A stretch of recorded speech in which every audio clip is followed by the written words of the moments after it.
Speaker sir, I want to make it very clear. The discussion is about votes. The discussion is about the stealing of votes. The discussion is about the SIR, and I am framing my discussion about votes. Yes.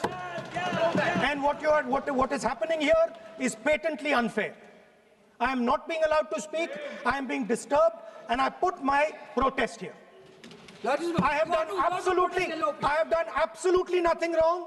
I am talking about the subject. In order to capture the vote, you have to capture institutions. I am saying that institutions of India are captured, and I will come to the point, which is Election Commission is captured. So, the project of the RSS was to capture the institutional framework of the country, and I said how the education system has been captured. Vice Chancellor after Vice Chancellor after Vice Chancellor is placed not on merit, not on capability, not on scientific temper, but on the fact that he belongs to a particular organization. Second capture, which helps in destroying democracy, the capture of the intelligence agencies. We have the Home Minister sitting here, the capture of the CBI, of the ED, of the Income Tax Department. And the systematic placement of bureaucrats who favor their ideology and attack the opposition and anybody who chooses to oppose the RSS.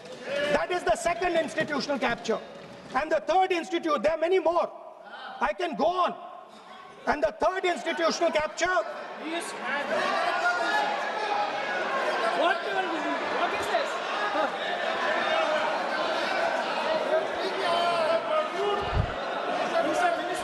मानिए please मानिए. Yes, become Sonai.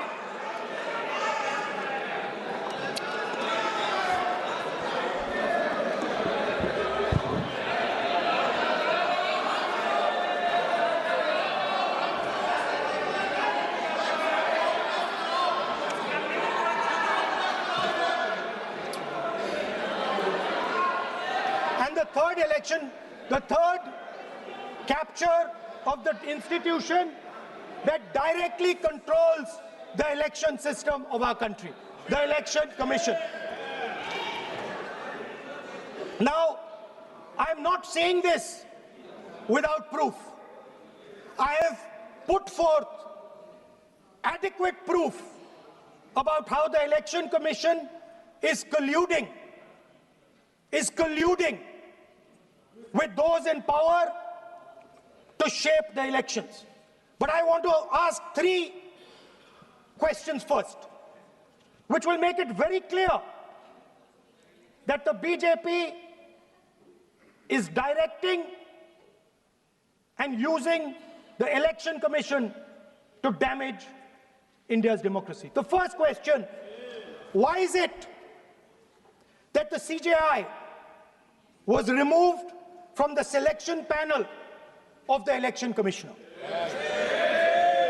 What motivation could there be to remove the CJI? Do we not believe in the CJI? Of course we believe in the CJI. Why is he not in that room? I sit in that room. It is so-called a democratic decision. On one side, Prime Minister Narendra Modi and Mr. Amit Shah. On the other side, the leader of the opposition. I have no voice in that room. What they decide is what happens. So the first question, why is the Prime Minister and Amit Shah so keen on choosing exactly who the Election Commissioner is going to be? Second question, and even more devastating question, no Prime Minister has done this in the history of India. In December 2023, this government changed the law. They changed the law to make sure that no election commissioner could be punished for any action they take while they are election commissioner. Yes. Immunity. Why would the Prime Minister and Home Minister give this gift of immunity to the election commissioner? Why would they need to give this tremendous gift that no Prime Minister has given ever before to the election commissioner. Mr. Shah is looking into the ceiling. Maybe he will answer this question when he speaks. And finally, why was the law with regards to CCTVs and the data that they contain changed? Why was a law put in place that allows the Election Commission to destroy CCTV footage 45 days after the election? What is the need? The answer given is it is a question of data. It is not a question of data. It is a question of stealing the election. Now, what is the result of this institutional capture? What is the result of controlling the Chief Election Commissioner and the Election Commission? First of all, we have a set of election campaigns that are tailored for the Prime Minister. 3-month, 4-month, 5-month long campaigns are taking place so that the Prime Minister's schedule can be fitted in to the program. Second, we have a Brazilian woman who appears 22 times on the voter list of Haryana. Please. No. 22 times this lady appears. एक minute please एक minute. आप नेता प्रतिपक्ष है, मैं इस तरीके से सदन की कार्रवाई नहीं चलने दूंगा. अध्यक्ष महोदय जी, मैं आपकी बहुत धन्यवादी हूं कि आपने मुझे चुनावी सुधारों पर बोलने का मौका दिया है, खासकर इसलिए क्योंकि मैं एक नई सांसद हूं, मुझे दूसरों का नहीं पता उनका कैसा अनुभव रहा, लेकिन पिछला ये 1 साल मेरे लिए खासकर विपक्ष से रिलेटेड जो है बहुत ही ज़्यादा चिंताजनक रहा है. एक तरह से ट्रॉमेटिक मैं इसे कह सकती हूँ. हर दिन इन्होंने यहाँ पे तमाशा किया है, हमारा दिल दहल जाता था इनको देखकर. एसआईआर ये वेल में उतर जाते थे. यहाँ पर इन लोगों ने डराना, धमकाना, धक्का मुक्की, ऐसा कोई इन्होंने किसी तरह की कोई बदतमीजी नहीं है जो एक भी दिन इन्होंने संसद भवन चलने नहीं दिया. हम जनता के प्रतिनिधि हैं, हम यहाँ पर उनकी आवाज लेकर आते हैं, हम कुछ सीखने आते हैं, हम नए सांसद हैं. इन्होंने संसद अगर पिछले 2-3 दिन को छोड़ा जाए तो साल पर शायद ही थोड़ा चलने दिया है. एसआईआर कर करके इन्होंने यहाँ पे तमाशे किए.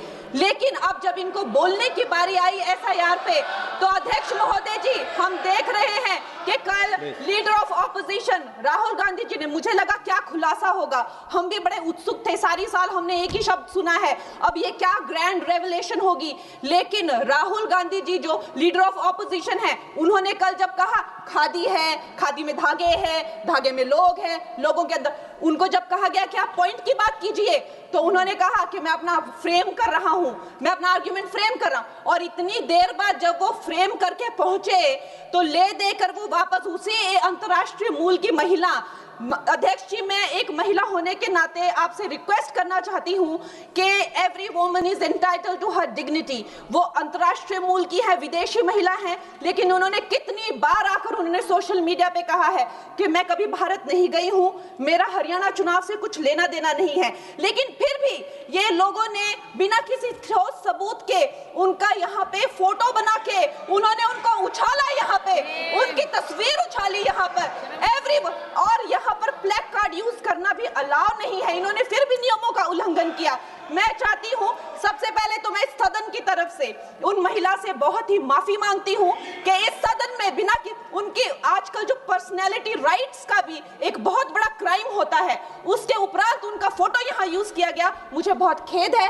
भारतीय संसद भवन की तरफ से हम उनसे माफी मांगते हैं. और ये देखिए, महिलाओं का हमेशा ये अपमान करते हैं, लेकिन हमारे प्रधानमंत्री चाहे बेटी बचाओ बेटी पढ़ाओ हो, महिलाओं को शौचालय देने से लेकर, महिलाओं को गैस देने से लेकर, महिलाओं को जो है वो छात्रवृत्ति, न जाने कितनी ऐसी योजनाएं हैं. कांग्रेस वालों, शायद तुम लोग ये समझ नहीं पा रहे हो, ईवीएम्स हैक नहीं करते हैं प्रधानमंत्री लोगों के दिलों को हैक करते हैं. और ये लोग दुहाई देते हैं, ये लोग दुहाई देते हैं कि वो जो पुराने जमाने के दकियानूसी, वो जो चिट कागज पे लिखकर जो मतदान होता था वो सबसे अच्छा था। ये लोग भूल गए वो दिन, आप लोग भूल गए वो दिन। इंदिरा गांधी वर्सेस राज नारायण का केस, उसको जो है इतिहास में The case that shook the nation के नाम से जाना जाता है। उस पर मैंने एक फिल्म भी बनाई हुई है। वोट चोरी और वोटों की धांधली के लिए एक प्रधानमंत्री पे एक साधारण से नेता ने केस किया था और उस धांधली में वो पकड़ी गई थी। हर उनका जो आरोप है उसमें सच सिद्ध किया गया था और रातों रात उनको कुर्सी छोड़ने के लिए कहा गया था और रातों रात जो है उनको ये आदेश दिया गया था कि आगे इतने सालों तक आप कभी जो है वो चुनाव लड़ नहीं सकते। ये धांधलियां इन्होंने करी हुई हैं और ये जो है उस टाइम के बैलेट बॉक्सों को उठाकर ले जाते थे ये लोग और आज कहते हैं कि इनको ईवीएम्स जो है वो हैक हो जाते हैं। अध्यक्ष महोदय जी, मैं इनको याद दिलाना चाहती हूँ, प्रियंका गांधी जी कहती हैं कि छोड़ो पुरानी बातें, हम पुरानी बातें नहीं करेंगे, हम पुराने लोगों के बारे में नहीं बोलेंगे। तो मैं ये जानना चाहती हूँ कि आपकी जो माता जी हैं वो तो आपकी अध्यक्ष है और इस वक्त की वो अध्यक्ष है। उनकी जो है आप देखिए, जब उनकी नागरिकता नहीं थी, जब उनके पास 1983 में नागरिकता आई, उसके कितने साल पहले से वो वोट देती आ रही हैं। तो ये जो इनका जो परिवार है, एंटाइटलमेंट से जो ग्रस्त ये इनका परिवार है, ये प्रियंका गांधी जी को भी याद रखना चाहिए। चाहे आपका भूतकाल हो, चाहे आपका वर्तमान हो, आप सब लोग, चाहे ईवीएम हो या चाहे कागज पे लिखा हो, जब आप लोगों के चरित्र में जो है किसी तरह की मर्यादा नहीं है, आप लोगों ने कभी भी इस देश का, यहाँ की कानून व्यवस्था का, संविधान का कभी आप लोगों ने सम्मान नहीं किया हुआ है। और अध्यक्ष महोदय जी, बिहार में जैसे ही एसआईआर आया, एसआईआर लागू हुआ, हमारी सरकार ने जो है कम से कम 60 लाख से ज्यादा अवैध, अब ये जो सारे अमाननीय वोट कार्ड है, ये सिर्फ घुसपैठियों के नहीं है। कुछ ऐसे लोग हैं जो माइग्रेट हो गए हैं, कुछ ऐसे भी लोग हैं जो इस दुनिया में है ही नहीं। 60 लाख से ज्यादा। और अगर वो लोग जेन्युइन थे तो उन्होंने, किसी ने तो रिक्वेस्ट करनी चाहिए थी कि भाई मेरा वोटर आईडी कैंसिल हुआ है। उसके उपरांत जो है 21 नए वोटर आईडी जो है उन्होंने दिए हैं और इस तरह का एक माहौल बना बिहार में कि आज तक की सबसे ज्यादा वोटिंग जो है 67% वोटिंग हुई। नागरिकों में ये उत्साह जगा कि जो है इस तरह की जो क्लेंजिंग प्रोसेस है वो होना चाहिए। मैं एक देशभक्त होने के नाते अध्यक्ष महोदय जी, मैं ये प्रपोज करना चाहती हूँ कि हमारे देश में जो है हमेशा महीने 2 महीने बाद हमारे जो शीर्ष नेतृत्व हो गए, सारे अधिकारी हो गए, हमारे जितने भी रिसोर्सेज हैं, हम लोग उनको हर महीने 2 महीने में इलेक्शंस में जो है पुश कर देते हैं। इससे हमारे देश का बहुत ही भारी नुकसान होता है। और मैं ये चाहूंगी कि 1 नेशन 1 इलेक्शन, जो नरेंद्र मोदी प्रधानमंत्री जी जो कहते हैं कि एक वोटिंग जो है डेमोक्रेसी के उत्सव के रूप में, जैसे कि दिवाली होती है, होली होती है, उस रूप में मनाया जाए। क्योंकि ये सिर्फ सरकार का ही नुकसान नहीं है, 10,000 करोड़ से ज्यादा का जो नुकसान होता है सिर्फ वही नहीं है, लेकिन मुझे लगता है कि धीरे धीरे हमारे जो नागरिक भी है उनमें जो वोटिंग फटीक है, बार बार उन्हें जागरूक करना, बार बार कई जगहों से जहां वो काम करते हैं वहां से उनको ट्रैवल करके अपने नेटिव प्लेसेस पे आना और बार बार मार्केटिंग करके, it is exhausting for the whole ecosystem. तो मैं ये प्रपोज करना चाहती हूँ कि 1 नेशन 1 इलेक्शन को लाया जाए और ये जो भी हमें जिस तरह की जो असुविधा होती है हर महीने 2 महीने में इलेक्शंस की, उससे जो है हम बच सकते हैं। जय हिंद। धन्यवाद जी।